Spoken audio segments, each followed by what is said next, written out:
Hello students, welcome RK UGC NET classes. I will cover most important topic for commerce subject and quickly revisions. So let's start. So today's topic accounting standard. Accounting standard, this is a updated. So first is accounting standard. First, disclosure of accounting policies. एक company की जो नीतियों का निर्माण होता है उनको disclosure करना होता है. Accounting standard.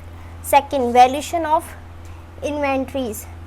एक कंपनी में जो स्टॉक का मूल्यांकन होता है वो अकाउंटिंग स्टैंडर्ड 2 के अंतर्गत रखा गया है. Accounting standard third, cash flow statement.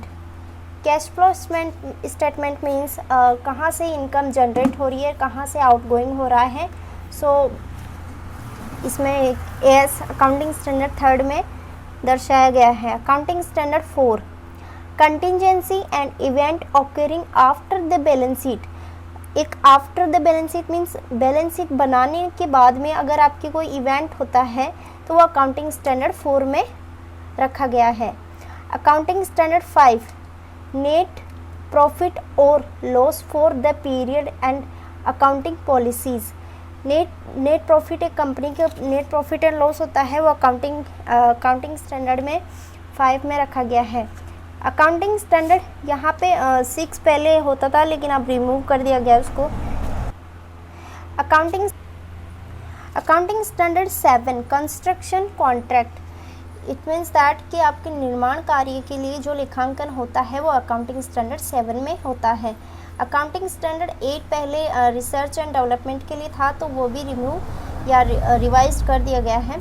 And accounting standard 9, revenue recognisations. एक कंपनी में कहाँ से रेवेन्यू हो रहा है उसके लिए जो रिकॉग्नाइज होता है वह अकाउंटिंग स्टैंडर्ड 9 में है. अकाउंटिंग स्टैंडर्ड 10 को भी रिवाइज कर दिया गया है. पहले अकाउंटिंग फॉर असेट्स के लिए था, फिक्स्ड असेट्स के लिए, लेकिन अब प्रॉपर्टी, प्लांट एंड इक्विपमेंट के लिए कर दिया गया है. नेक्स्ट है accounting standard 11, the effect of change in foreign exchange rate.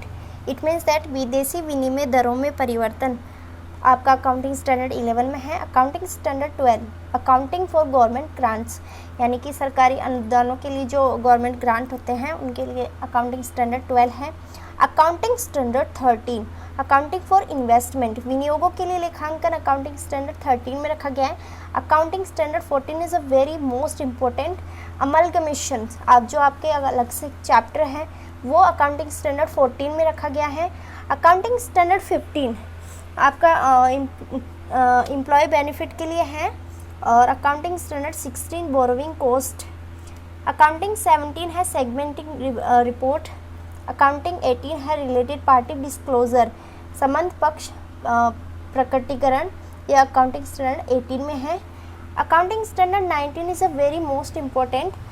So lease के लिए जो पट्टे पे जो भूमि दी जाती है वो अकाउंटिंग स्टैंडर्ड 19 में रखा गया है. नेक्स्ट है अकाउंटिंग स्टैंडर्ड 20. अकाउंटिंग स्टैंडर्ड 20 है earning per share. Earning per share it means that EPS निकालते हैं, net profit upon number of equity shares. Accounting standard is 21, is consolidated financial statement. Consolidated means एकीकृत financial statement होता है वो आपका accounting standard 21 में है. Accounting standard 22, accounting for tax on income, जो इनकम पे टैक्स लगता है वो अकाउंटिंग स्टैंडर्ड 22 में रखा गया है. Accounting standard 23, accounting for investment in associate. Accounting जो एसोसिएट के लिए इन्वेस्टमेंट किया जाता है वो अकाउंटिंग स्टैंडर्ड 23 में है. Accounting standard 24, discontinuing operations. Accounting standard 25, अंतरिम फाइनेंशियल रिपोर्टिंग. अकाउंटिंग स्टैंडर्ड 26 है इंटेंजिबल असेट्स.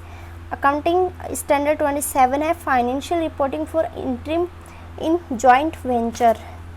अकाउंटिंग स्टैंडर्ड 28 है impairment of assets.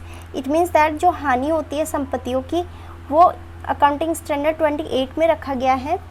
Accounting standard 29 में है provision contingency liability for and accounting standard 29 है provision, contingency liability and contingency assets, मतलब संदिग्ध दायित्व और संदिग्ध असेट्स के लिए जो आयोजन किया जाता है वो 29 में है। Accounting standard 32 financial instrument disclosure. So ये थे आपके अपडेटेड नोट्स जो अकाउंटिंग स्टैंडर्ड के बारे में। एंड अगर आपको किसी भी टॉपिक पे नोट्स चाहिए तो आप कमेंट करें, and free of cost papers आपको किसी भी सब्जेक्ट में चाहिए तो आप इंस्टाग्राम पेज को फॉलो करें, वहाँ पे आप मैसेज करें, लिंक डिस्क्रिप्शन में है। Like and share and subscribe ज़रूर करें। Thank you so much for watching my video.